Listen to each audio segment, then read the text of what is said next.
Salut à tous, c'est la Faune Yu-Gi-Oh! Aujourd'hui, on va faire la présentation de notre deck.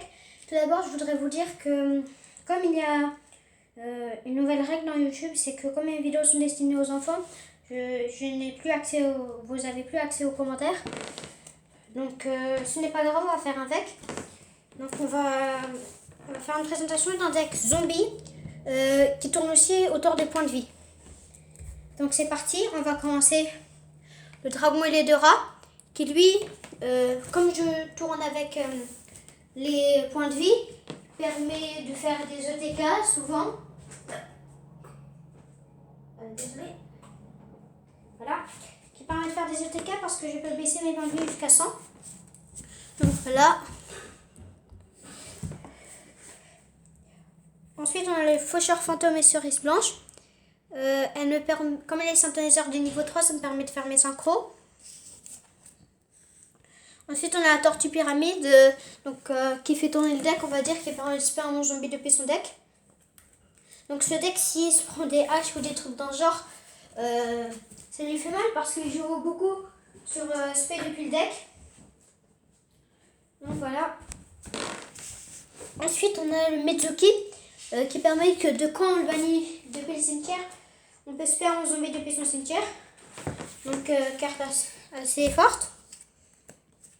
Donc on a le chariot de feu qui permet de mélanger des cartes zombies sur le terrain, mélanger des monstres zombies sur le terrain dans le deck, et de l'invoquer spécialement sur notre terrain, et gagnera 1000 d'attaque pour chaque monstre zombie mélangé sur le terrain. Donc c'est aussi sur le terrain de l'adversaire, c'est pour ça qu'on va jouer mon zombie. On a le arc démon de la brume qui nous permet de faire perdre 1000 points de vie. Et vous allez me dire, mais pourquoi se faire perdre des points de vie? Je vous expliquerai... vous verrez avec les cartes, vous comprendrez. Ensuite, on a le Destructor et le Pandaborg qui permet de... quand le Pandaborg est détruit, je peux spé le Destructor depuis mon deck.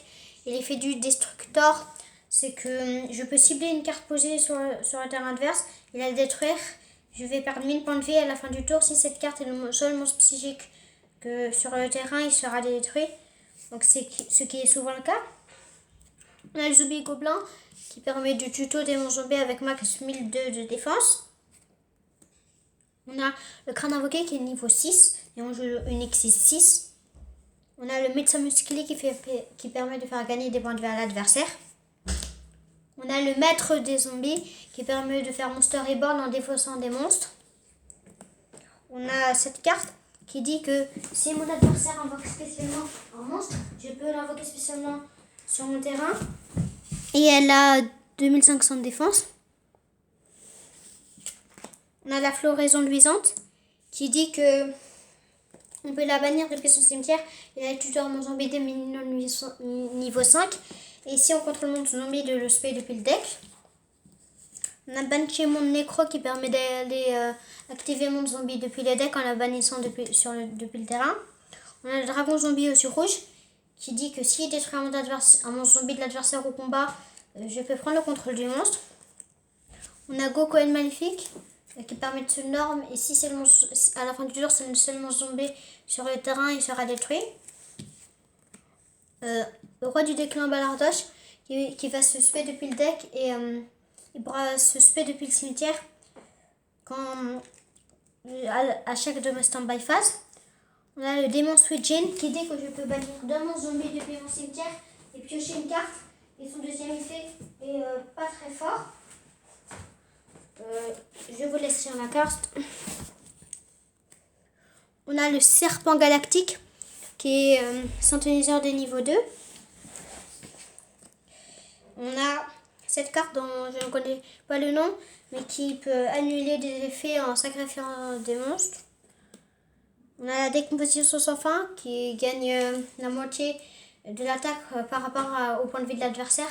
Par exemple, si mon adversaire a 8000 points de vie, il aura 4000 d'attaque. On a Gojoki qui fait tourner le deck, qui permet durant My Fans d'envoyer un monstre zombie depuis son deck au cimetière, genre Floraison luisante de Banshee mon nécro. On a la grâce vampire qui permet de meule un peu le deck de l'adversaire, et parce qu'elle est niveau 6. On a Andigado qui est la carte un peu principale du deck. Elle permet nos OTK. Et on a Fou du Feu qui permet de le défausser et de faire perdre 1000 points de vie à l'adversaire. On va passer aux magies. Donc on joue deux styles de Sérénité Shiranui pour son effet de bannir un zombie sur notre terrain et d'aller envoyer un zombie depuis son deck au cimetière avec 0 défense.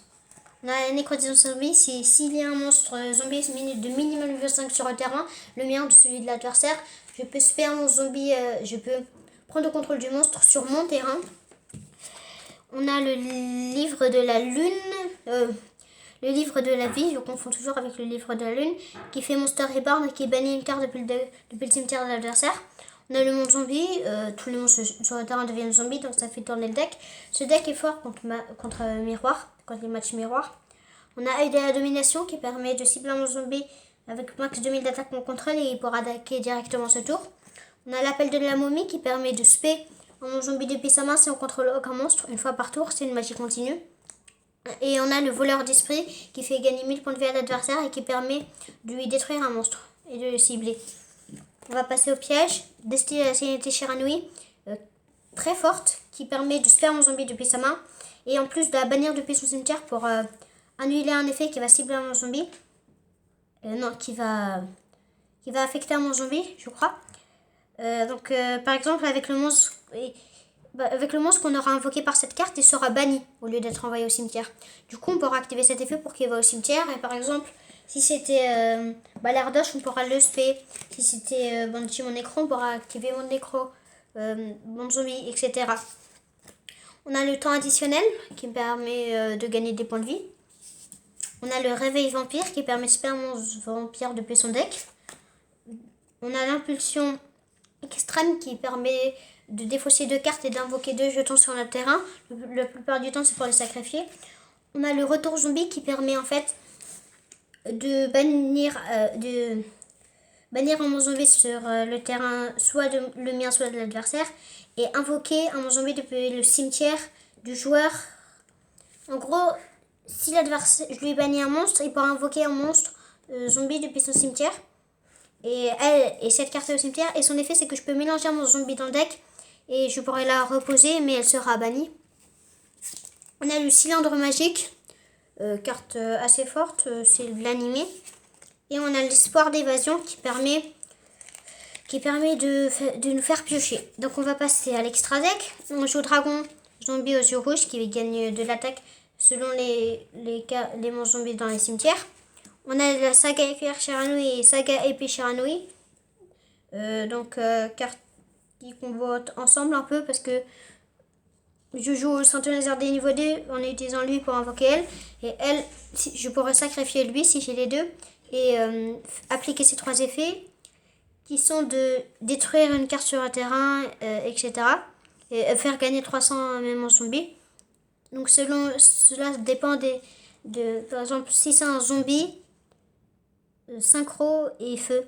Donc c'est les 3 principaux effets selon le zombie synchro, soit synchro, soit feu. Et pour terminer, on a Charden Vampire d'Enfer qui est une carte assez forte. Donc j'espère que cette vidéo vous aura plu. N'hésitez pas à vous abonner, à mettre un like. Salut!